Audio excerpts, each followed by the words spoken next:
Damos gracias al Señor por permitirnos estar en esta noche compartiendo una vez más de la rica bendición de Dios, como lo es su bendita y gloriosa palabra. Vamos a ver hoy lo que es el tema del reino dividido. Habíamos hablado desde que comenzamos este panorama bíblico del Antiguo Testamento de la teocracia, cierto, que es el gobierno de Dios directo sobre el pueblo. Después hablamos de la anarquía que se da a través del periodo de los jueces, donde no había rey, no había gobierno, Dios no era tenido en cuenta y eran consecuencias nefastas para el pueblo verdaderamente. Luego entramos en un proyecto de transición donde aparece un hombre llamado Samuel, que nace de una oración que hace su madre llamada Ana, y que Samuel viene siendo el último juez y el primer profeta, por decirlo así. Es un proceso de transición. Y es Samuel el que tiene el honor de parte de Dios de ungir a los dos primeros reyes. Uno de ellos, como fue Saúl, y luego David. Ese ungimiento de Saúl da apertura a lo que conocemos en la historia bíblica como la etapa de la monarquía, etapa que duró aproximadamente 120 años, donde cada rey gobernó 40 años. Eso es lo que llamamos monarquía. Un solo rey gobernaba toda la nación de Israel, las 12 tribus de Israel. Vamos a entrar hoy entonces a un periodo nuevo en la historia de aquel pueblo que Dios había escogido de los lomos de Abraham, el pueblo llamado Israel. Ahora vemos el periodo del reino dividido.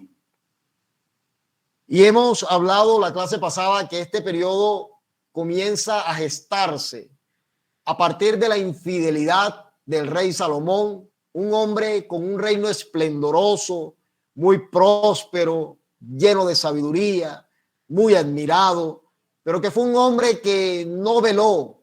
Las zorras pequeñas comenzaron a colarse en su corazón y de repente este hombre termina haciéndole altares a sus diferentes mujeres y adorando a esos dioses falsos. Esto encendió la ira de Dios y entonces Dios determina romper el reino. Y para esto Dios suscita un plan que es el que se va a comenzar a desarrollar hoy. Y ese plan es que Dios levanta a los enemigos de Salomón. Algunos pueblos comienzan a hacerle la guerra después que había tanta paz en el país. Y entre aquellos enemigos levanta un hombre llamado Jeroboam, el cual le aparece un profeta de parte de Dios y le dice que Dios lo ha escogido y le va a dar 10 de sus tribus, pero que Jeroboam tenía que andar en la ley de Dios, tenía que respetar a Dios, aunque de alguna manera él no pertenecía al pueblo, pero era la divina voluntad de Dios porque Salomón había fallado. Y Dios le dice, pero me voy a guardar a la tribu de Judá por amor a mi siervo David. Qué bueno, ¿verdad? Que Dios pueda hacer misericordia de nuestros hijos y de nuestra descendencia por amor a nuestra fidelidad a Dios, a nuestro respeto a Dios. Entonces entramos en lo que es el reino dividido. Ya dimos un pequeño contexto para aquellos hermanos que no han estado en las clases anteriores. ¿Cómo es que llegamos al reino dividido? Se divide el reino, Dios decide romper el reino, estaba compuesto por 12 tribus y estas tribus quedan divididas ahora 10 al norte y 2 tribus al sur. Lógicamente, Salomón tiene un hijo llamado Roboam, el cual hereda el reino, automáticamente Roboam hereda el reino. Y mire lo que pasa aquí. Vamos a leer del versículo 1 al versículo 4 del capítulo 12 de Primera de Reyes. Dice la palabra, la letra. Roboam fue a Siquem porque todo Israel había venido a Siquem para hacerle rey. Y aconteció que cuando lo oyó Jeroboam, hijo de Nabat, que aún estaba en Egipto, a donde había huido de delante del rey Salomón y habitaba en Egipto, enviaron a llamarle. Vino pues Jeroboam y toda la congregación de Israel y hablaron a Roboam diciendo, tu padre agravó nuestro yugo, mas ahora disminuye tú algo de la dura servidumbre de tu padre y del yugo pesado que puso sobre nosotros y te serviremos. Lo importante y que hay que subrayar aquí es que Roboam toma su puesto de rey, heredero del trono, de parte de su padre Salomón, de su abuelo David. Pero recalca la Biblia y dice que Jeroboam, aquel hombre que Dios le había profetizado en el capítulo 11 a través del profeta Agías, si no estoy mal, que Dios le había profetizado que le iba a dar 10 tribus. Mira cómo comienza a gestarse el plan de Dios. Dice que el mismo pueblo llamó a Jeroboam, porque es que cuando Dios te llama para algo, Dios coloca la gracia. Y Dios había llamado a Jeroboam en lo íntimo. No había pueblo allí, no habían testigos, solamente estaba el profeta y él. Pero había una gracia en Jeroboam puesta por Dios para un plan determinado, al punto que el pueblo llama a Jeroboam y le dice, mira, necesitamos que estés aquí. Vamos a hablar con Roboam. Necesitamos que Roboam le baje 2 porque Salomón fue muy despiadado con nosotros. ¿En qué sentido Salomón fue muy duro con el pueblo? En el sentido de que Salomón se preocupó por las infraestructuras del país, por tener todo armonizado, todo bello, pero eso costaba dinero, costaba mano de obra. Entonces Salomón agravaba con muchos impuestos para recoger mucho dinero, para poder comprar buenos materiales, y la mano de obra era muy pesada, era muy pesado el trabajo que se le imponía al pueblo, aquellos que trabajaban en estas construcciones. Entonces el pueblo tenía esa queja contra el rey. Es como cuando usted está en el sistema de un país y usted dice, lo tengo todo, tengo buen televisor, tengo un buen teléfono, pero resulta que ese lo tengo todo, te cuesta a ti y me cuesta a mí 10 horas de trabajo, resulta que nos cuesta el tiempo de la familia, resulta que nos cuesta el tiempo de la iglesia, entonces estamos esclavizados, pero estamos felices porque lo tenemos todo en la casa. Algo así estaba pasando con este pueblo, pero este pueblo despertó y dijo, no, ya va, nosotros tenemos que disfrutar nuestra familia, tenemos que disfrutar nuestra salud. ¿Qué está pasando? Salomón nos oprimió, vamos a aprovechar que Salomón se fue y vamos a hablar con su hijo. Y efectivamente así lo hicieron. Roboam comienza a escuchar al pueblo, pero Roboam muy sabiamente le dice al pueblo, bueno, hagamos algo, déme en 3 días, déjeme pensarlo, déjeme ver qué respuesta le doy. Y dice la Biblia que consultó a los ancianos, a los hombres de experiencia, a la gente capacitada, a la gente escogida por Dios, la gente que había trabajado con su padre, y él cuando consultó a los ancianos le dicen, es verdad, te aconsejamos que le bajes 2 al yugo que tu padre puso sobre este pueblo. Te aconsejamos, Roboam, que si quieres hallar gracia delante de este pueblo, no seas tan duro como lo fue tu padre. Y Roboam, después que los escuchó a ellos, dice la Biblia, versículo 8 al 11, que dejando el consejo de los ancianos, fue y pidió consejo a los jóvenes que se habían criado con él y estaban delante de él. Imagínense. Era el hijo de papi y mami Roboam, hijo del rey, el rey vivo, él era el futuro rey. Aquellos muchachos que se codeaban con él probablemente le daban la razón en todo, lo que tú digas eso es, porque tú eres el próximo rey. Y ahora estando en la condición de rey, este muchacho va y busca consejo de aquellos, y perdónenme la expresión, de aquellos mocosos. Va y le pide consejo. ¿Qué experiencia podían tener estos muchachos para aconsejar a Roboam? ¿Qué capacidad podían tener estos muchachos? Tal vez muchos de ellos tenían el llamado a la consejería, pero no tenían la preparación. La preparación cuenta y es necesaria. Y todos los ministros tienen que estar preparados. Debemos de prepararnos. Por eso yo levanto las manos y le doy gracias a Dios por la iglesia Camino de Gloria, que ha abierto este espacio no solamente para su grey, sino para la iglesia universal, para todo aquel que quiera entrar aquí a esta aula virtual y prepararse. Porque aunque usted vea muy sencilla la clase, es una clase donde Dios nos está preparando, no solamente a través de conocer la palabra de Dios, la estructura bíblica, sino a tratar con nuestras vidas y poder decir, oye, esto hay que mejorarlo. vas bien por aquí, no hagas esto. De esta manera Dios comienza entonces a tratar con cada uno de nosotros. Pero este Roboán, él quería que le dijeran precisamente lo que él quería escuchar. Se parece tanto a nosotros, ¿verdad? Y lo digo por mí. En tiempos atrás yo buscaba un consejo e iba donde un anciano, iba donde el otro. Y llegó el día que yo dije, no, ellos no dicen lo que yo quiero. Yo voy a entrar a la oficina del pastor. Y toqué la puerta y cuando hablé con mi pastor me dijo lo mismo que me habían dicho mis ancianos, mis hermanos y todos aquellos. Entonces entendí que yo estaba buscando lo que yo quería escuchar, pero que Dios era tan hermoso y tan bueno que no me dio lo que yo quería escuchar, sino lo que yo necesitaba. Roboán no estaba buscando lo que necesitaba, sino lo que él quería escuchar. Y aquellos jóvenes ciertamente le dijeron, bueno, agrava el yugo, ¿qué le vas a estar haciendo caso a este pueblo? Y hablo de esta manera porque pienso yo que usted ha debido de leer del capítulo 12 al capítulo 14. Entonces usted sabe de qué le estoy hablando. Aquellos jóvenes le dijeron, ponle más mano fuerte. Dile que si tu papá le ponía trabajos de 8 horas, tú le vas a poner de 12 horas. Algo así fue el consejo de aquellos muchachos. Pero mire, Roboán no fue capaz ni de meditar y decir, oye, ya va, un alto. Esto me dijeron los ancianos que siempre estuvieron con mi padre, hombres de experiencia, hombres que han recorrido la vida, hombres que tienen la capacitación y la aprobación de parte de Dios. Y esto me dijeron los mocosos que se criaron conmigo. No fue capaz ni de pensarlo. Fue ligero. Y dice que le respondió al pueblo. Vamos a leer el versículo 12.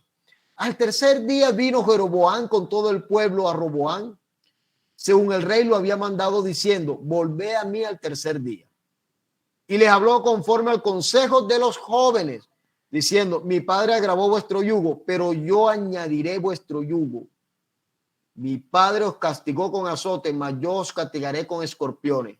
Y no yo el rey al pueblo, porque era designio de Jehová para confirmar la palabra de Jehová que había hablado por medio de Ahías, silonita, a Jeroboam, hijo de Nabat. Aquí podríamos entrar en una tertulia. Y usted podría decir, hermano Castellón, pero era que Dios lo había determinado. Sí, pero es que Dios determina porque Él conoce el corazón. O sea, Dios sabía que esto iba a pasar y eso ya estaba establecido, pero es porque Dios sabía y conocía el corazón de este muchacho. Y más adelante vamos a ver algunas razones de tipo genético por el cual este muchacho era así. Dice entonces la palabra de Dios que a las 10 tribus del norte, las que conocemos ahora como las tribus del norte, no le gustó para nada lo que este muchacho había decidido. Y ahí el reino se divide. Versículo 18. Y el rey Roboán envió a Dorán, que estaba sobre los tributos, pero la apedreó todo Israel y murió. Entonces el rey Roboán se apresuró a subir en un carro y a ir a Jerusalén. Así se apartó Israel de la casa de David. Y aconteció que oyendo todo Israel que Jeroboam había vuelto, enviaron a llamarle a la congregación y le hicieron rey sobre todo Israel, sin quedar tribu alguna que siguiese la casa de David, sino solo la tribu de Judá. Se divide el reino, se cumple la palabra de Dios. Y debo de insistir en este punto. No es que Dios violentó la voluntad del ser humano. No, es que Dios sabía la condición del corazón y la respuesta. Porque si hay alguien que conoce el corazón, ese es Dios. Si hay alguien que sabe mejor nuestro futuro, ese es Dios. Pero Él siempre va a respetar nuestras decisiones. Seguimos hablando aquí. Cuando el reino es dividido, Roboán le declara la guerra al otro reino, pero Dios le manda una palabra y le dice que deje eso así, que no estén peleando y todo aquello. Y comienza la historia como a transcurrir tranquilamente. Vamos a ver qué pasa. Versículo 25. El reino dividido. Jeroboam fabrica una falsa religión. Jeroboam ahora recibe el cumplimiento de la palabra que Dios le había dado a través del profeta Ahías. Tuvo que esperar el momento.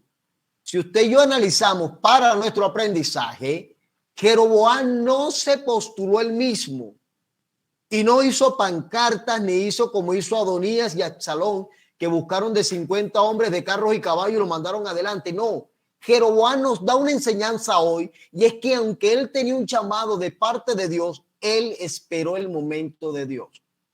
Porque Dios siempre va en su crono, en su tiempo, en su Cairo, perdón, en el Cairo de Dios. Dios siempre va a preparar los escenarios para que su palabra se materialice. Así que si Dios te ha prometido algo ministerial, financiero, familiar o de cualquier otra índole, no forces la barra. Deja que Dios en este momento está trabajando para prepararte el terreno. Así nos los enseña Jeroboam con su buena actitud. Dice la Biblia, versículo 25, entonces reedificó Jeroboam a Siquem. El hombre llegó reedificando y tomando todo aquello, pero este hombre dijo en su corazón, ahora se volverá el reino a la casa de David. ¿Qué pasa? Que en Jerusalén estaba el templo hecho por Salomón. Oye, había fiebre de templo, ¿no? Fiebre de congregarse, fiebre de ofrecer holocausto, de hacer la fiesta. Era un pueblo muy fiestero, tenía 7 fiestas, por cierto. Era un pueblo muy fiestero, había esa fiebre, ¿verdad? Entonces Jeroboam se pone a pensar y dice, oye, ya va, Dios me dio 10 tribus, pero estas tribus cuando llegue el tiempo de las fiestas en Jerusalén, entonces estas tribus cuando vayan para allá, seguro Roboam los va a recibir con una olla de sopa, seguro Roboam le va a ofrecer menos impuestos, seguro Roboam los va a enamorar y esta gente me va a dar un golpe de estado. Ese fue el pensamiento humano. Ahí Roboam comenzó a perder, eso no lo vamos a imitar nosotros, comenzó a perder la mirada de la promesa que Dios le había dado en el capítulo 11 de Primera de Reyes. Y él comenzó a confiar en sus propias fuerzas. Y dice la Biblia que se hizo de 2 becerros de oro. Pregunto, ¿de dónde venía Jeroboam? Cuando comenzamos a leer, venía de Egipto. En Egipto se adora el dios Opus. Y este dios Opus se representa por un becerro. Es más, en Éxodo capítulo 33, cuando el pueblo sale de Egipto, hicieron un becerro de oro. Porque acuérdense que el pueblo había salido mezclado con extranjeros, con gente de Egipto.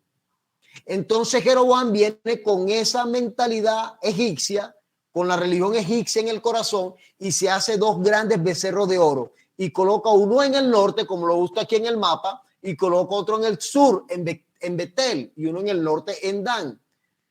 Porque tal vez él diría, bueno, los que están en la mitad, ahí donde usted ve el mar de Galilea, un poquito más abajo, que viene siendo como Samaria, tal vez él diría, bueno, si el que está en la mitad le es más cerca bajar aquí al sur, yo le voy a poner un becerro más cerquita aquí para que él se acerque allí.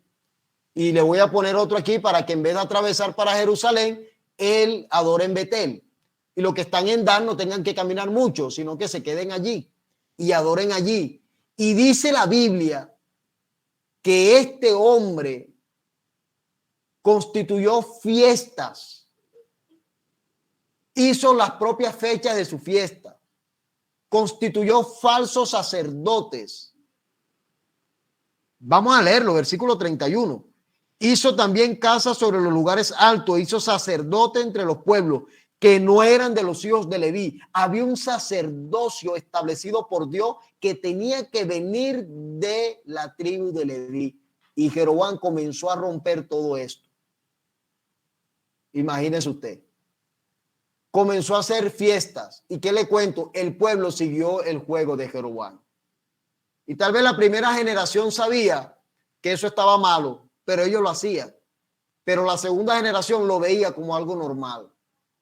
Hay cosas que nosotros hacemos como acto de adoración para Dios que parecen buenas, pero cuando revisamos y no está en los planos de Dios, entonces pasa a ser una falsa adoración.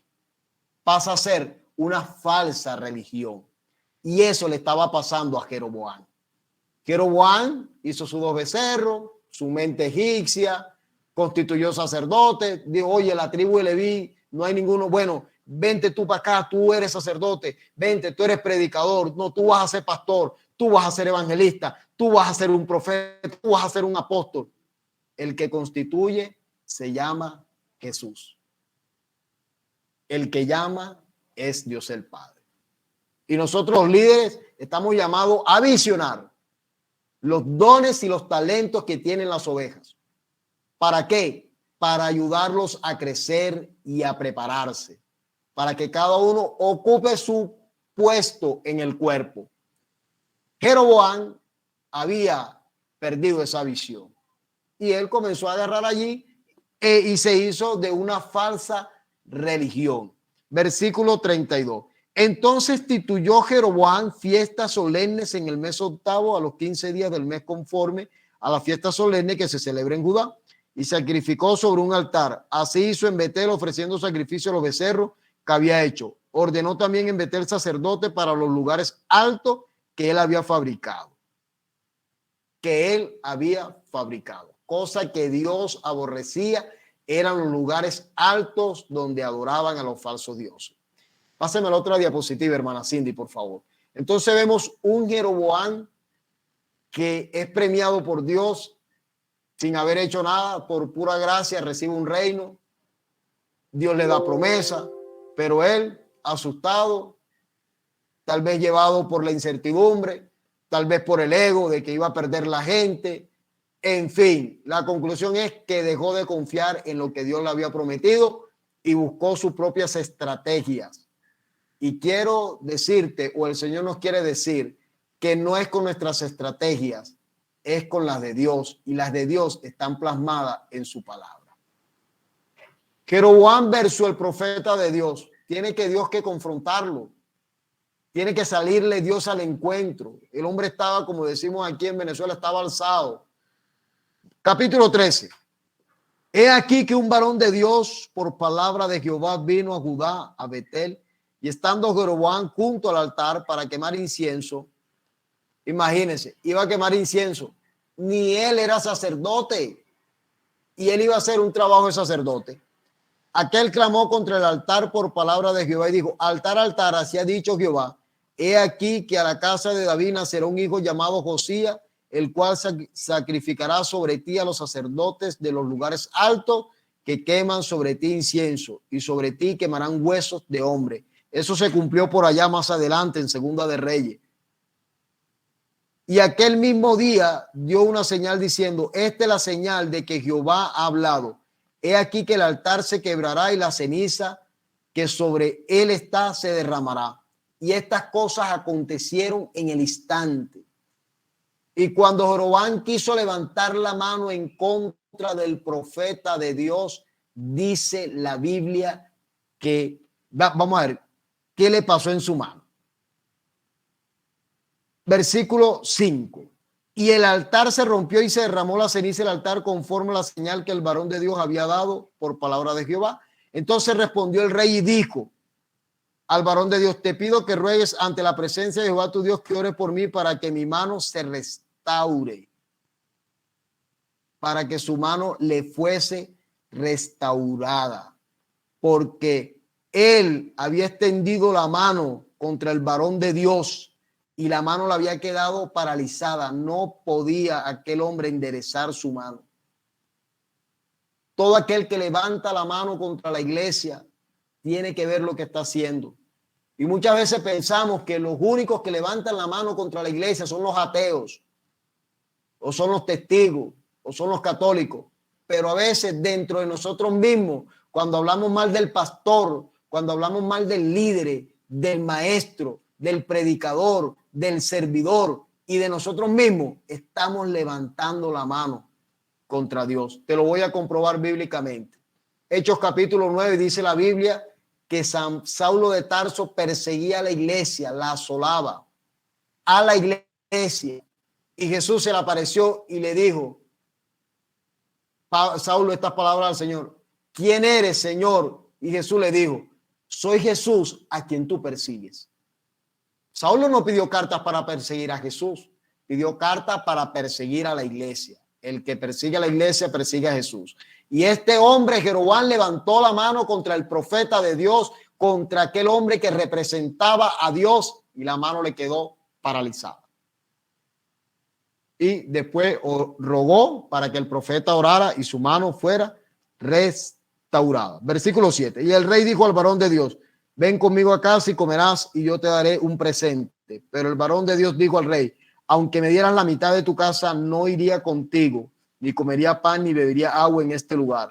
Porque así me ha ordenado por palabra de Jehová, diciendo: no comas pan ni bebas agua, ni regreses por el mismo camino que fuere. El profeta hizo un excelente trabajo hasta allí. Hermano, es que aquí hay de todo. Vemos hombres que arrancan bien y de repente caen. Pero eso es para nuestra enseñanza. Eso es para que nosotros entendamos que no somos blindados, que no somos infalibles, que somos hombres débiles, con una naturaleza pecaminosa que brinca en todo momento y que tenemos que estar velando. Debemos de estar pegados a la fuente para que no nos pase lo que le ha acontecido a estos hombres. Dice la Biblia que Dios le había dicho al profeta que no regresara por el mismo camino ni que comiera nada en el camino. Pero cuando él se está regresando, le salió alguien llamado el profeta viejo. Y aquel profeta viejo, dice la palabra, que le dijo a aquel hombre: yo también soy profeta. Quédate tranquilo, vete para mi casa, chico. Ven, vamos a comer. Y aquel hombre desobedeció la voz de Dios. Y después que desobedeció la voz de Dios, te halló con las consecuencias, con la muerte. Si usted ha leído el pasado, usted sabe de qué le estoy hablando. Fue devorado por una fiera. Y lo tremendo es que el asno en el que él iba, en el burro, no le pasó nada. Quiere decir que era la prueba evidente, que era el juicio a causa de la desobediencia a Dios. Así que podemos lanzarnos el mejor mensaje. Podemos lanzarnos la mejor enseñanza. Hablar hebreo, griego y arameo. Podemos estar muy ilustrados de teología. Pero algo es cierto, que si al bajarnos del altar o salir del aula de clase hacemos lo que la palabra prohíbe, vamos a recibir consecuencias. Por eso, amado hermano, yo le invito, le recuerdo lo que dice la Biblia, hablando Santiago, que no seamos oidores olvidadizos, sino hacedores de su palabra, para que podamos ver la bendición de Dios en nuestras vidas. Aquel hombre fue un hacedor a medias y ahí está el resultado de aquel profeta. Pero usted y yo estamos llamados a ser hombres obedientes a cabalidad de Dios, a lo que Dios demanda. Sigue contando la historia. Muere Abías, hijo de Roboam. Si usted ha leído la historia, usted sabe, él mandó a la mujer disfrazada donde el profeta, y resulta que el profeta, escuchando a la mujer, le dice: ¿por qué te disfrazas, mujer de Jeroboam? Vente, que te tengo buena noticia, tu hijo va a morir. Pasemos a la otra diapositiva, hermana Cindy, porque me interesa tocar bastante este tema. Reinado de Roboam. ¿Cómo fue el reinado de Roboam? Hemos hablado del rey Jeroboam, quien quedó gobernando las tribus del norte, las 10 tribus. Ahora vamos a hablar qué estaba pasando en la otra parte. ¿Qué había pasado con aquel hombre que era hijo de Salomón? Que era un heredero legítimo legalmente, por decirlo. Jeroboam era legítimo divinamente porque había sido Dios. Pero legalmente, en términos legales, constitucionales de la época, Roboam era el rey legítimo. Aunque era malo, pero era el rey legítimo. Le tocaba por herencia, por descendencia. ¿Ok? Primer punto que vamos a analizar de este hombre. Dice la Biblia que era hijo de Naama y que esta mujer era amonita. Acordémonos que en el capítulo 11 Salomón tomó mujeres de distintos países paganos. Entre ellos, de los amonitas, tomó una mujer, la embarazó y nace este muchachito llamado Roboam. Si usted estudia en los libros de los Reyes y Crónicas, se va a dar cuenta que siempre nombran la nacionalidad y el nombre de la madre de los reyes siguientes. En este caso, el rey Roboam. Por algo está escrito aquí el nombre de esta mujer y su nacionalidad. Y lo vamos a ver más adelante. Ella desciende de los amonitas. Quiere decir esto, amados hermanos, que la crianza de este muchacho fue llevada o fue cargada totalmente a su madre, que era pagana. Por eso este muchacho no podía ver como Dios quería que él viera, porque aunque había nacido en un hogar de un hombre que amaba a Dios verdaderamente con sus fallas y sus errores, pero era criado por una mujer pagana. Hablábamos de David la vez pasada, antepasada, de que fue un excelente rey, un hombre guerrero, un hombre, mire, con virtudes bien hermosas, pero fue un mal padre. Con el ministerio familiar se quebró, y mucho me huele que Salomón también se quebró. ¿Por qué? Porque él le encargó todo se lo encargó a la madre de sus hijos. Y aquí vamos a ver el gran peligro cuando eso pasa. Y eso no puede pasar hoy. Si usted es cristiano y su pareja es inconversa, procure que la mayor influencia sea usted que tiene el Espíritu de Dios. Que la mayor influencia sea usted que conoce de Dios. Y no se lo deja a la otra parte. No, que ande, que se vaya, que no. Sea usted, seamos nosotros los que instruyamos a nuestros niños, los que ocupemos más tiempos en ellos. Entonces, aquel muchacho, hijo de aquella mujer, comenzó a edificar lugares altos donde adoraban a los falsos dioses. Él siempre vio a su mamá adorando al dios de los amonitas, vio a su padre también encendiendo el incienso de pronto. De pronto la mamá le dijo, mira, ¿sabes algo? Tu papá me construyó este altar alto aquí. Y él eso lo vio bueno. Y por eso dice la Biblia que hizo lo malo, versículo 22. Y Judá hizo lo malo ante los ojos de Jehová y le enojaron más que todo lo que sus padres habían hecho en sus pecados que cometieron.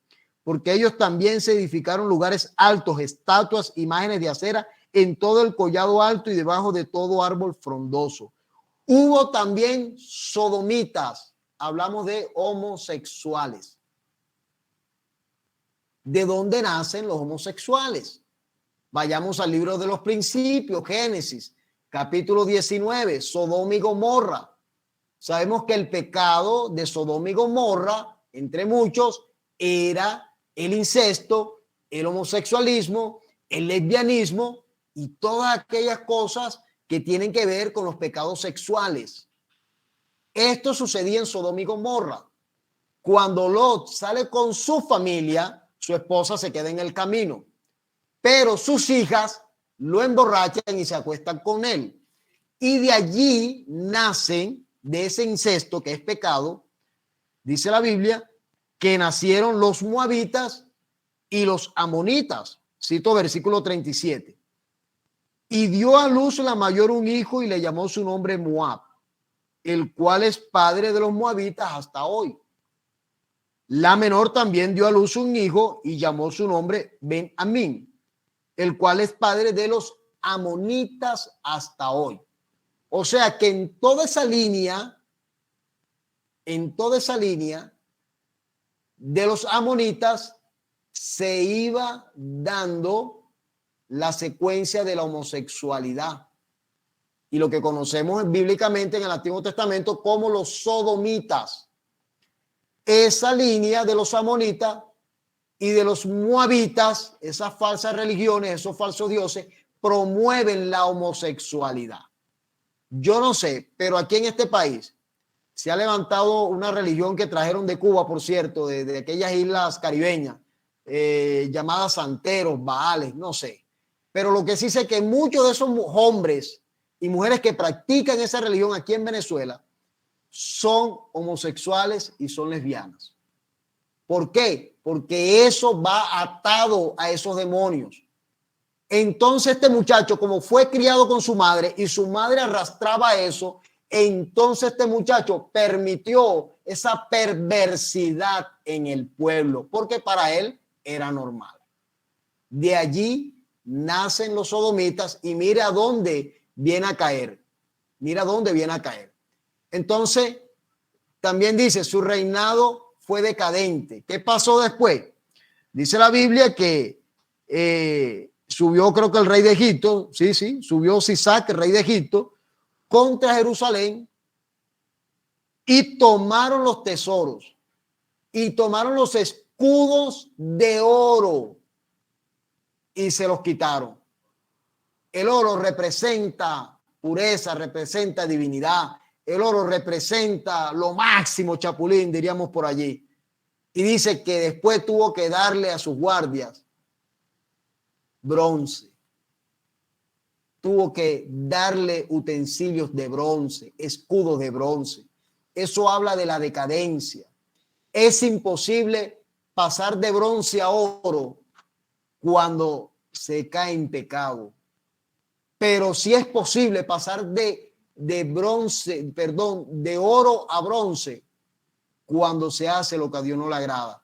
Pero cuando somos obedientes, si tu escudo hoy es de bronce y tú eres obediente, entonces Dios te va a dar uno de oro. O sea, vas a pasar a otro nivel. De esta manera el reino del sur va en decadencia también. La primera decadencia es espiritual.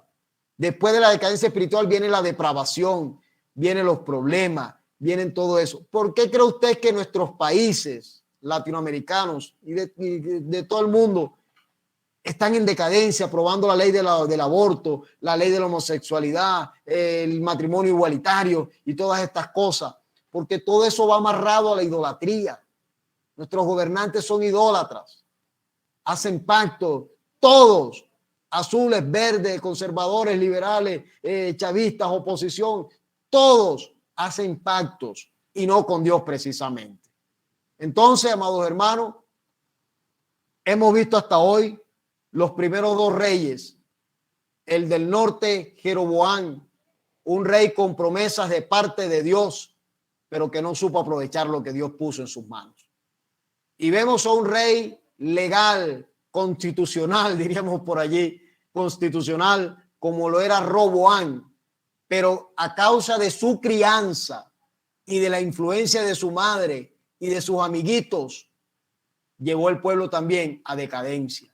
Estamos llamados a subir peldaños, no a retroceder. La Biblia dice que nosotros no somos de los que retrocedemos y que Dios no nos ha dado un espíritu de cobardía, sino de amor, de poder y de dominio propio. Que el Señor te siga bendiciendo